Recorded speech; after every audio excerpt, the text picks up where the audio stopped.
To me, Global Reach Out is inspiring. It's connecting with God, reaching out to the world, and impacting life. The stories that are shared is so personal and it deeply impacted me. Global Reach Out to me is reach out to the truth. Connecting hearts, connecting lives. You're listening to Global Reach Out. Let's recap. Nehemiahian model of leadership. Leadership is influence. Everything rises and falls on leadership.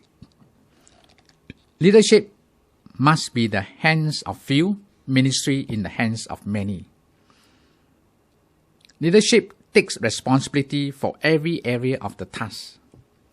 The most important ingredient in leadership is credibility and integrity.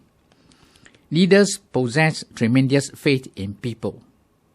Leadership can be taught. Great leaders are effective communicators of vision.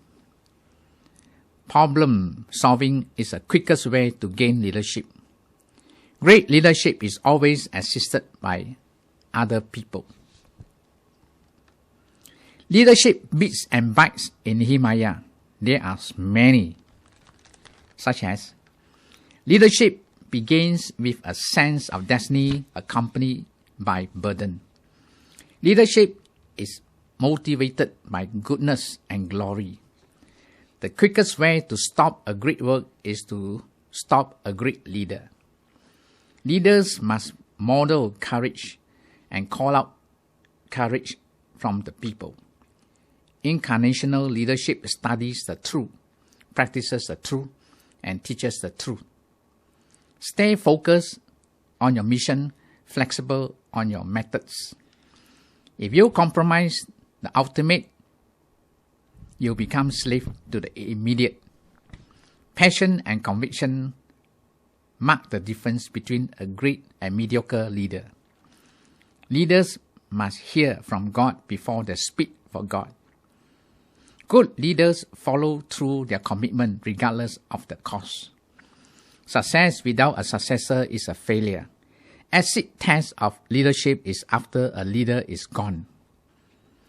Leaders must learn to lead themselves before they lead others. Leaders should lead from strength and giftedness. People first buy into the leader before they buy their cause. Leaders must be willing to take risks and pay the price. Courage elicits commitment. Compromise on methods, not convictions or principles. Good leaders do whatever it takes to get the job done. Leadership must be proactive, not reactive. A leader is destined to fulfill his or her sense of destiny. Timing is everything. When to lead is as important as what to do and where to go. Vision owns him rather than he owns the vision. Discernment precedes decision. Analysis precedes actions. Read the signs before we lead. In times of crisis, leaders must act decisively. Keep first thing first. Distraction is the enemy of distraction. Leaders must touch heart before they ask for the hand. Can't break trust with people and influence them. Relationship before rules. Activity does not equal accomplishment. Good idea is not necessarily godly idea. Leaders must be secure enough to handle the conflict, crisis, and confrontation. Leaders must be good followers. You cannot lead well without following well. Leadership must be driven by values, not public opinion. Leaders guided by principles and values. Leaders gain credibility by their own vulnerability and transparency. Leaders take refuge in the Lord and allow Him to fight the battles for and through them. Leaders value time, but don't kill time. Leaders must be flexible because of changes. Leaders cannot show the way until they know the way. A leader does not abdicate his role in the face of opposition and difficulties. Leadership is a life we live and not a show we perform. Leadership plus hypocrisy equals leadership minus credibility. Leadership is best exercised in team when complementary gifts are used. Change comes the inside out. Leaders must be willing to confront tough issues. Leadership is being before doing. We must lead ourselves before we lead others. Leaders who show the way succeed faster than those who share the way. Leadership means you lose the right to be selfish. Successful projects bring glory to God. Security is only found in God, not followers. God plus one is a majority. God is a source, not people or material resources. God selects leaders based on heart, not head and hand. God accomplishes His purpose through unlikely people. Unlikely candidates can become leaders like Josaphat. God will work on behalf of leaders who surrender to Him. God prepares a person through experiences before He positions them for leadership. Usually, they have no idea what God has in store for them. God is in the business of working through His people to accomplish seemingly impossible tasks. Prayer is the first resource, not last resort. Prayer for your own ministry. Followers take the path of least resistance and migrate towards the comfort zone. Courage and fear are contagious. Outward public reform begins inward personal renewal. Stop sacrificing means stop succeeding. Use head to understand people. Use heart to love people and use hand to help people. Troubles come when leaders try to keep their job, then do their job. Character before conduct. Spiritual formation before skill formation. Any problems can be solved if relationship can be managed. People allow leaders that give hope and directions.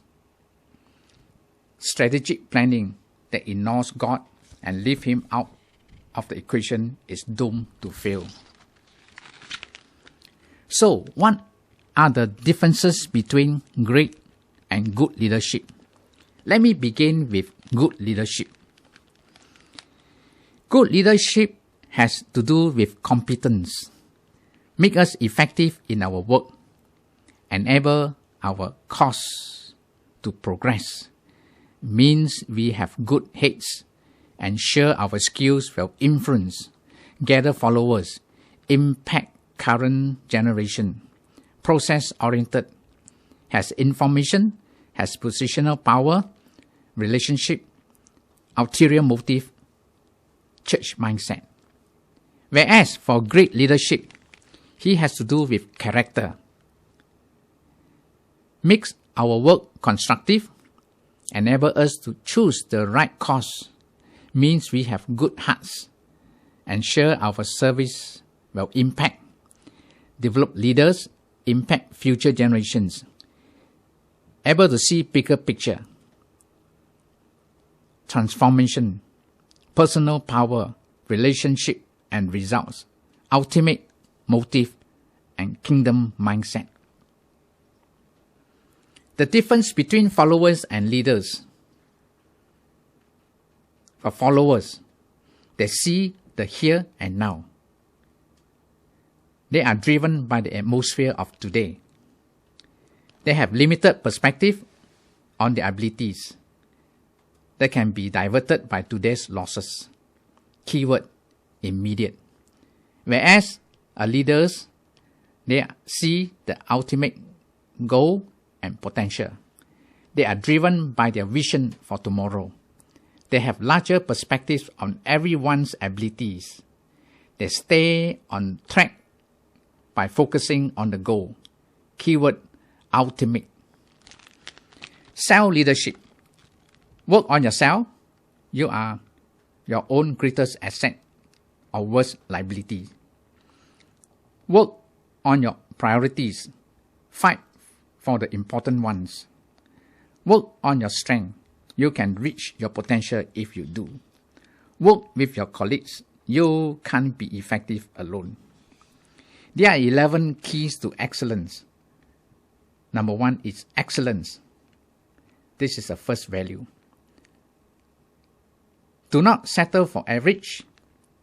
Pay attention to detail. Remain committed to what really matters. Display integrity and sound ethics. Show genuine respect for others. Go the second mile. Demonstrate consistency. Never stop improving. Always give 100% and make excellence a lifestyle. So, how to be a leader of influence? First, believe in God.